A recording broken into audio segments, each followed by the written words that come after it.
أعوذ بالله من الشيطان الرجيم بسم الله الرحمن الرحيم أينما تكونوا يدرككم الموت ولو كنتم في بروج مشيدة.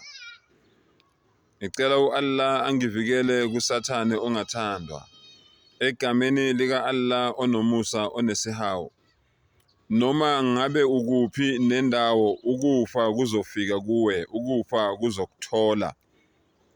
Akukhathalekanga ukuthi ukusakhiwo esingakanani, usendizeni, uku-spaceship, uku-rocket, uku-building engakanani, usemsebenzini, usekhaya, ukuphi, ukufa kuzokuthola. Kuthiwa ngelinye ilanga ophezu kwendlu angeke asehla, ongekho phezu kwendlu ngeke asakhona ukugibela phezu kwendlu, osembhedeni angeke asehla, osemotweni angeke saphuma, obekade ethi uyongena emotweni angeke asafika kuleyo moto, osebhasini angeke asaphuma, obekade ethi uyongena ebhasini angeke asafinyelela ekungeneni kulelo bhasi, osesitimeleni angeke esaphuma.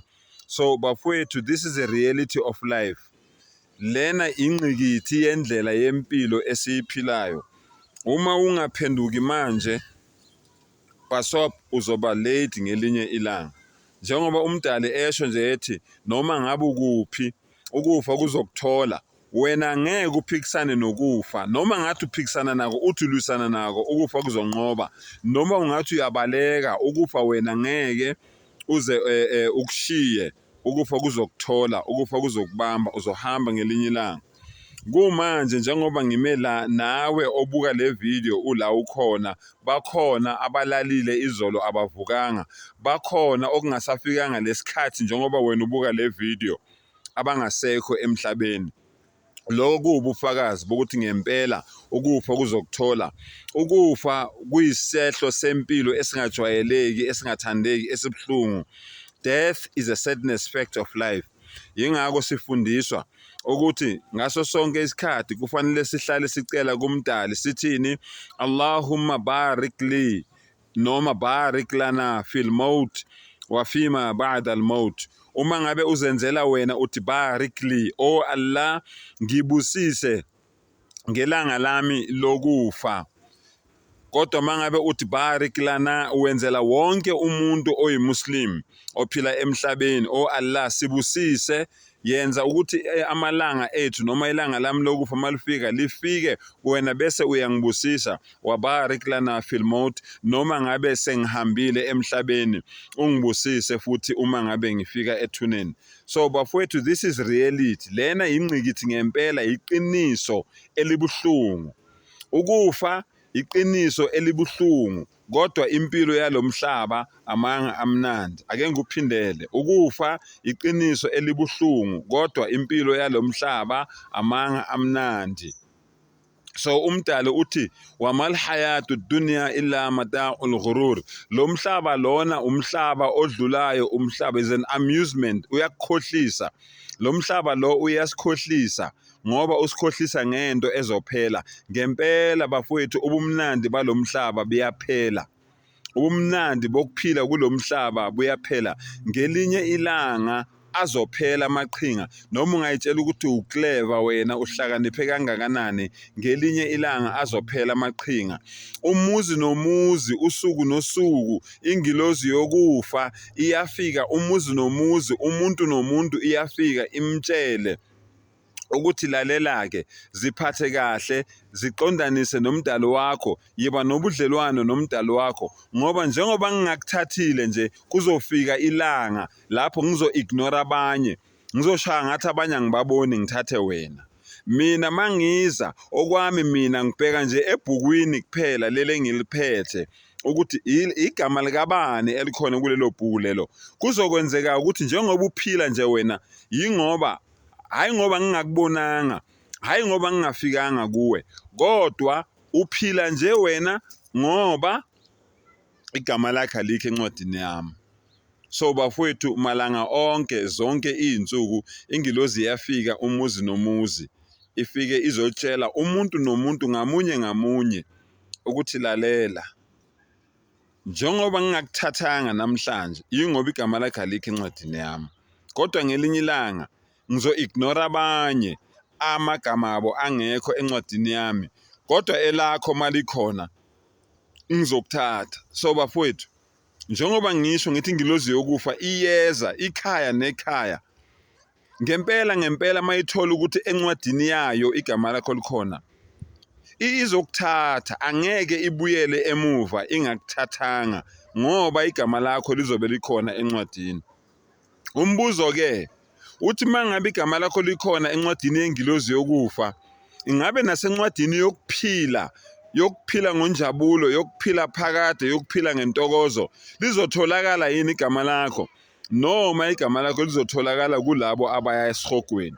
So bafowethu, nonke nina eniphila emhlabeni, maNazaretha, maRoma, maKristu, maWashtawa, amaHindu nabakhonza izithombe, ukuze igama lakho litholakale encwadini yokuphila, lingatholakali encwadini yasegeheni lomlilo, la kukhona khona ukukhala nokugedla kwamazinyo, la uyophoswa khona emlilweni ongenamkhawulo. Ukuze igama lakho lingatholakali lapho, yinye indlela yokwenza lokho ukuthi ungabi namanye onkulunkulu ngaphandle kukaMdali wakho, umvume ngomlomo bese uyakholwa enhliziyweni, bese nezenzo zakho ziyasho ukuthi wena usuphendukile manje usuyikholwa. Mfowethu nawe dadewethu, uma ungakwenzanga lokho, I guarantee you, kusho uMdali akusho mina, uma ungamvumanga uMdali usesela emhlabeni, wamkhonza yena yedwa, ungamxubi nezidalwa zakhe, uthi nje la ilaha illallah Muhammadur Rasulullah, akekho omunye engiyomkhonza ngaphandle ka-Allah, uMdali weinto zonke, uMdali wethu sonke thina esiphila emhlabeni nayo yonke indalo yakhe ayidalile. Uma ngabe ungazange umvume usho ukuthi ashhadu an la ilaha illallah, ngiyafakaza ukuthi akekho onelungelo lokukhonzwa ngaphandle ka-Allah, uma kwenzeka uficwa ukufa, yingakho uMdali esitshela ku-Quran ethi la tamutunna, ungalinge ufe, la tamutunna, ungalinge ufe, la tamutunna, ungalinge ufe illa wa antum muslimun, ngaphandle kokuthi wena ungaphansi kwesimo sokuthi uzinikele kimi, uzithobile kimi,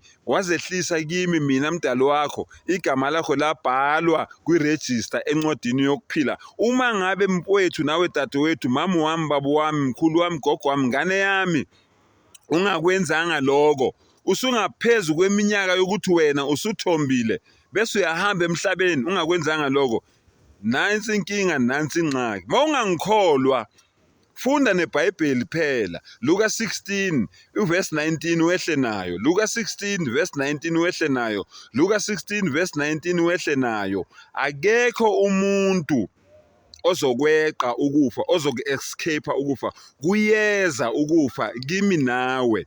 Kodwa ke manje mina ngiyaxwayisa, ngiyakubonisa njengengane yakwethu, njengomama wami, njengobaba wami, njengomkhulu wami, njengogogo wami, njengengane yami, ukuthi ukuze emhlabeni uphile kahle, uhambe kahle, nangelanga lokwahlulelwa wehlulelwe kahle, nayi indlela yokuthi ubhalise igama lakho encwadini yabantu abazophila kamnandi, baphile ngenjabulo, baphile ngentokozo, baphile ngokwethaba ingunaphakade, bangasabi nokukhala, bangasabi naluvalo, bangasabi nakwesatshiswa. Iyodwa indlela ukungabi nabanye onkulunkulu ngaphandle kamenzi wakho.